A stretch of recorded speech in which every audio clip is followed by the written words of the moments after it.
La pluie martelait les carreaux avec une violence inhabituelle cette nuit-là, transformant les rues en rivières noires et luisantes. Chris avait commandé en ligne une relique d'un autre temps, un lecteur VHS d'occasion, mais fonctionnel, destiné à remplacer celui qui avait brutalement rendu l'âme un mois auparavant. Étudiant passionné par l'univers mystérieux des Lost Media, Chris avait transformé sa fascination adolescente pour les œuvres perdues en une véritable obsession. Des années durant, il avait écumé les brocantes, fouillé les greniers oubliés et négocié avec des collectionneurs obscurs pour dénicher des trésors audiovisuels que le monde avait abandonnés.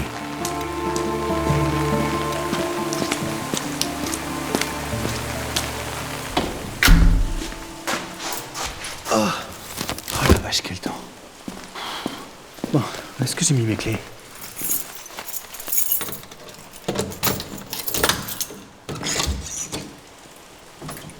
Ah putain, je me suis fait toucher.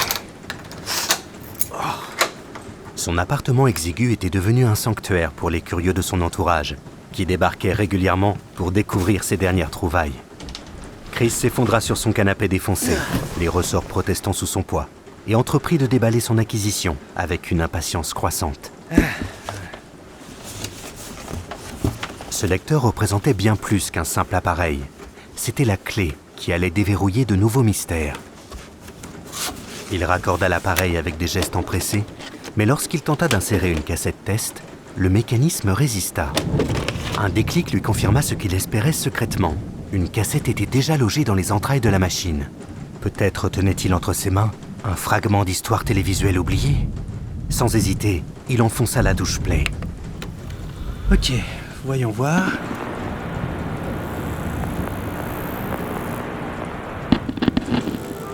L'écran s'illumina, révélant une émission au contour flou, baignée dans cette patine caractéristique des années 80. Aucun logo de chaîne, aucun générique familier. Aujourd'hui, nous allons nous retrouver encore une fois pour voir cet artiste. Juste deux présentateurs au sourire artificiel qui s'immisçaient chez des artistes, leur voix résonnant avec un écho métallique troublant. Mais quelque chose clochait profondément. Les cadrages étaient déséquilibrés, les transitions brutales et déconcertantes, comme si le monteur avait délibérément cherché à désorienter le spectateur. Une mélodie dissonante et répétitive s'étalait en arrière-plan, créant une ambiance oppressante qui s'insinuait sous la peau. Chris se pencha vers l'écran, hypnotisé malgré lui. Chaque plan semblait receler une intention malveillante. Chaque coupe révélait une logique tordue qui échappait à la raison. L'atmosphère devenait suffocante. Au dehors, la tempête redoublait de fureur. Les gouttes de pluie claquaient contre les vitres comme autant de doigts squelettiques, et le vent sifflait entre les immeubles avec une mélancolie sinistre.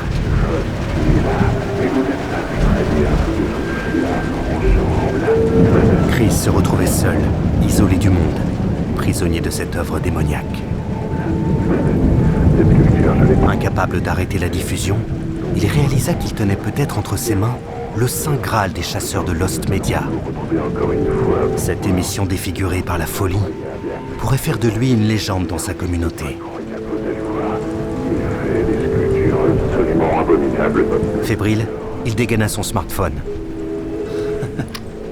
Eh, les gars, venez tous chez moi.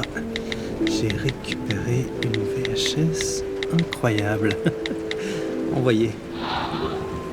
Malgré les éléments déchaînés, ses amis débarquèrent dans la bonne humeur, secoués par l'orage, mais avides de découvrir ce trésor mystérieux.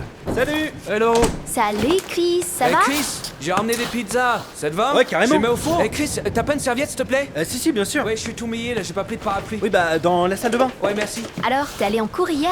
C'est bon, viens pas me faire la leçon, ok? Ouais, calmez-vous, là. Bon, les pizzas sont en train de tourner, donc on peut les récupérer quand on veut. Chris, Ouais. tu l'as trouvé où ta cassette? Bah ouais, c'est vrai, tu nous l'as pas dit. Secret défense, les gars. Bon, on s'en fout, on est là pour la découverte, non? Le petit groupe se blottit dans le canapé, tandis que Chris remettait la cassette en route. Mais l'écran ne révéla qu'un chaos de parasites et d'interférences. Oh là! C'est un peu chelou, non? C'est normal ou quoi? L'image noyée dans un océan de neige électronique. Génial. Ah, ça commence bien. Et j'espère que je suis pas venu pour rien, hein. Moi, je rentre pas chez moi avec ce temps. Ah, putain. Attends, Bon. tu nous as pas monté à mytho, hein? Attendez, je vais retendre la bande magnétique. Donnez-moi 10 secondes. Voilà. C'est bon, Chris, ça démarre. Enfin. L'image ressurgit, mais l'émission avait muté. D'un coup, l'écran bascula sur un contenu radicalement différent, sans transition ni logique apparente. Le groupe se figea dans un silence religieux. Un court-métrage amateur envahit l'écran, marqué d'un timecode fantomatique. 10 octobre 1993. Les images vacillantes révélaient une pièce plongée dans les ténèbres, où 4 silhouettes encapuchonnées évoluaient autour d'une jeune femme pétrifiée, au centre d'un cercle tracé à la craie. Ces spectres baignaient dans une lueur écarlate, leur voix grave entonnant des litanies, dans une langue qui semblait antérieure à l'humanité.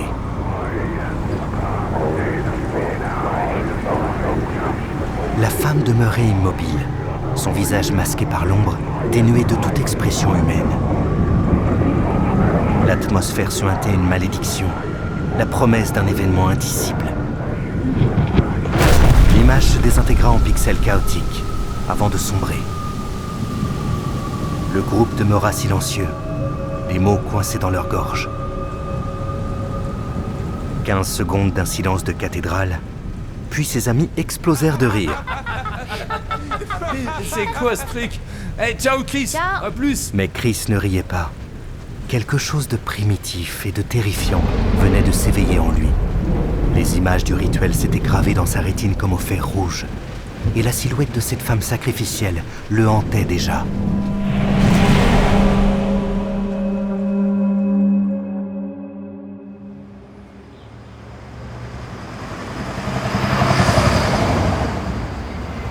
Le lendemain, malgré le calme revenu, l'angoisse de la veille le rongeait encore.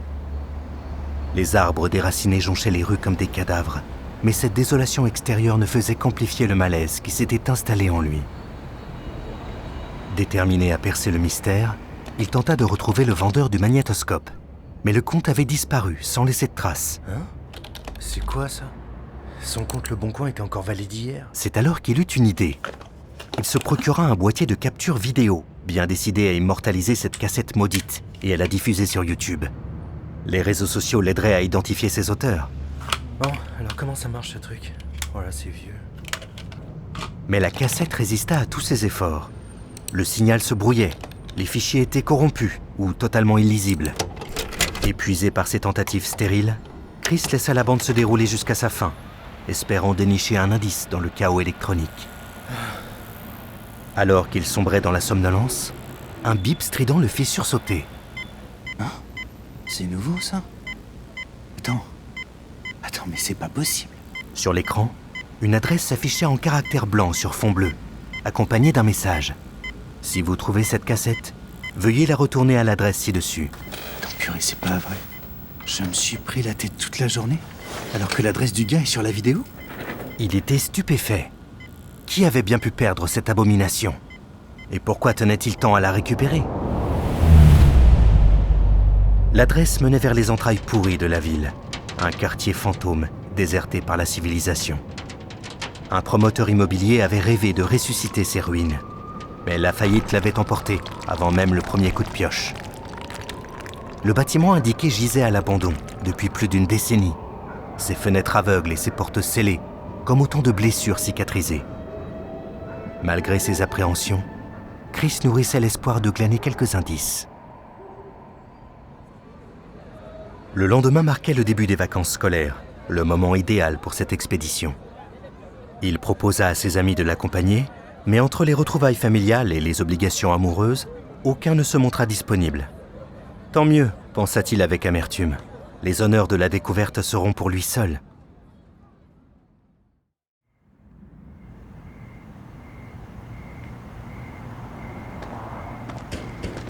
À son arrivée sur les lieux, le spectacle de désolation le saisit. L'immeuble montrait ce qui restait de sa carcasse de béton contre le ciel nocturne, ses ouvertures condamnées par des planches. Après avoir inspecté la façade principale, Chris fit le tour de la bâtisse à la recherche d'un point d'entrée. C'est bien barricadé. Il finit par repérer une lucarne étroite, tout juste assez large pour s'y faufiler. Ok. Il ramassa quelques pierres et fracassa la vitre. Et ben voilà. Il se hissa péniblement par l'ouverture, évitant soigneusement les éclats de verre.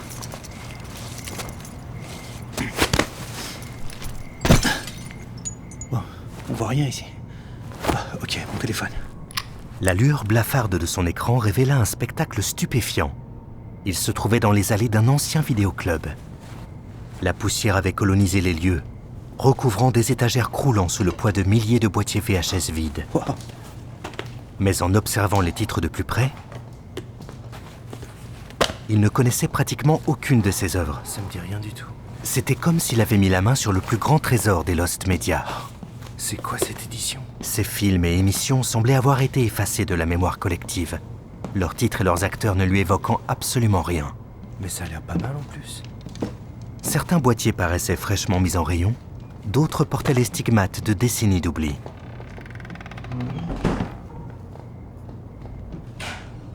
S'il parvenait à mettre la main sur les cassettes correspondantes, il ne deviendrait pas seulement une légende, mais accumulerait aussi une fortune considérable, les collectionneurs n'hésitant pas à dépenser des sommes folles pour des émissions introuvables. Transporté par l'euphorie, il filma une vidéo pour ses amis. Hé les gars, vous voyez ça? Il s'enfonça plus profondément dans les entrailles du vidéoclub. Mais soudain, une brise glaciale caressa sa nuque. Y a quelqu'un? Non, j'ai dû rêver. L'excitation céda la place à une angoisse rampante. Chris progressa avec prudence vers l'arrière-boutique. Derrière le comptoir poussiéreux, une porte entrebâillée révélait l'accès aux réserves. Allez Chris, un peu de courage. Allez, on y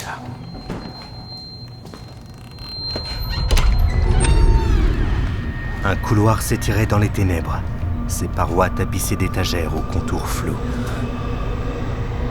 Il avança en brandissant son téléphone, la maigre lueur de la LED perçant à peine l'obscurité.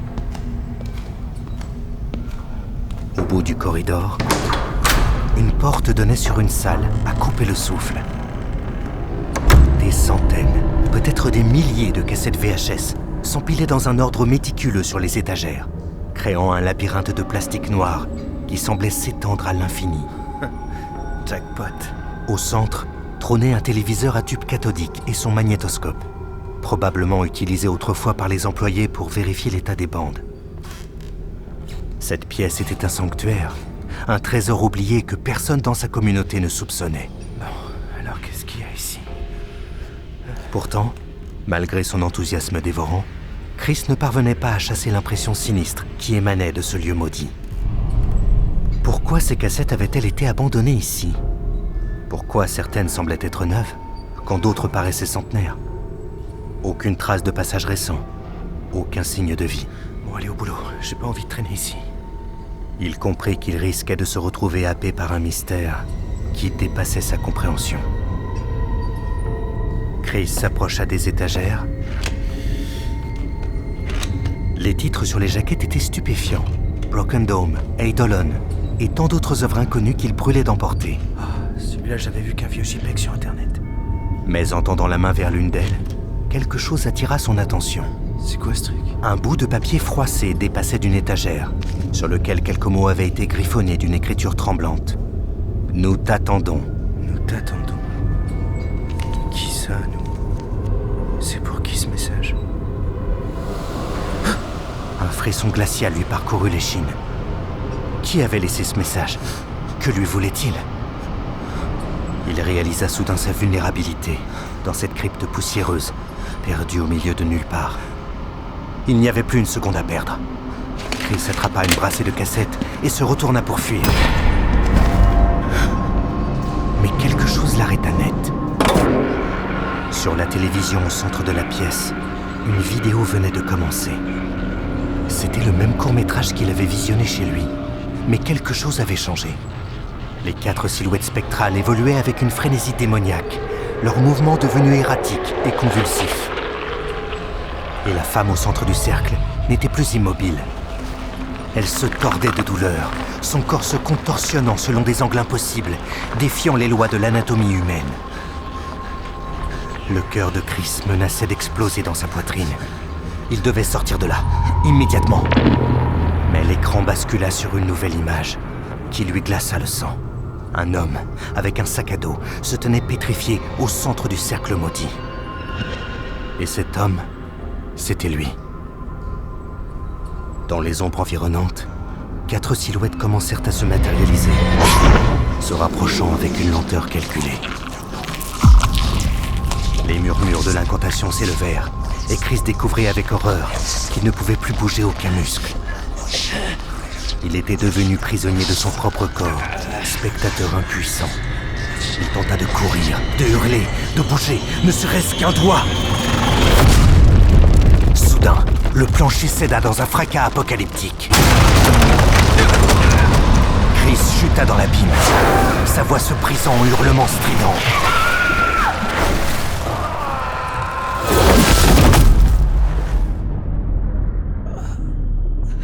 Plus de bois, plus de terre. Le sol ressemblait à la surface d'un volcan, noir, carbonisé, crevassé de fissures d'où jaillissaient des flammes vacillantes. En levant les yeux, Chris découvrit qu'il était emprisonné dans une caverne aux dimensions gigantesques. Au loin, pulsait une lumière rouge, seul espoir d'évasion dans ce cauchemar. Il commença à ramper vers elle, chaque mouvement déchirant ses chairs, ses mains s'agrippant désespérément aux aspérités rocheuses pour ne pas sombrer. Plus il s'approchait, plus des bruits atroces parvenaient à ses oreilles. Gémissements, cris de souffrance, grognements gutturaux qui lui hérissaient la peau.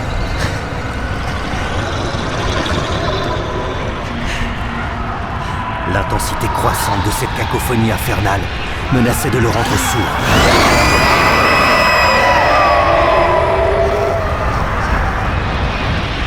Lorsqu'il atteignit enfin la source de la lumière, le spectacle qui l'attendait pulvérisa sa raison.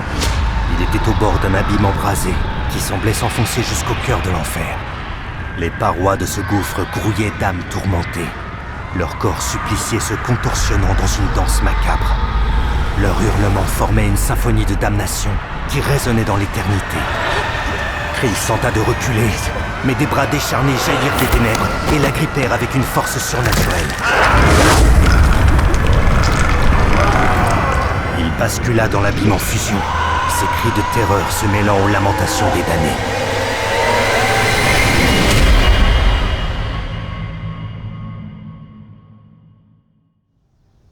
Quelques jours plus tard, les amis de Chris signalèrent sa disparition à la police. Ils relatèrent l'histoire de la cassette mystérieuse et montrèrent la vidéo troublante qu'il leur avait envoyée depuis le bâtiment abandonné. Mais lorsque les autorités se rendirent sur les lieux, elles ne purent constater que l'évidence. L'immeuble s'était effondré 2 jours auparavant, ne laissant qu'un amas de gravats et de poussière. Seuls quelques objets avaient survécu au cataclysme. Un vieux magnétoscope et une cassette VHS, rapidement emportés par un brocanteur. Sur Internet, les rumeurs commencèrent à circuler au sujet du vidéoclub fantôme et de Chris, celui qui s'était aventuré trop loin dans l'univers maudit des Lost Media.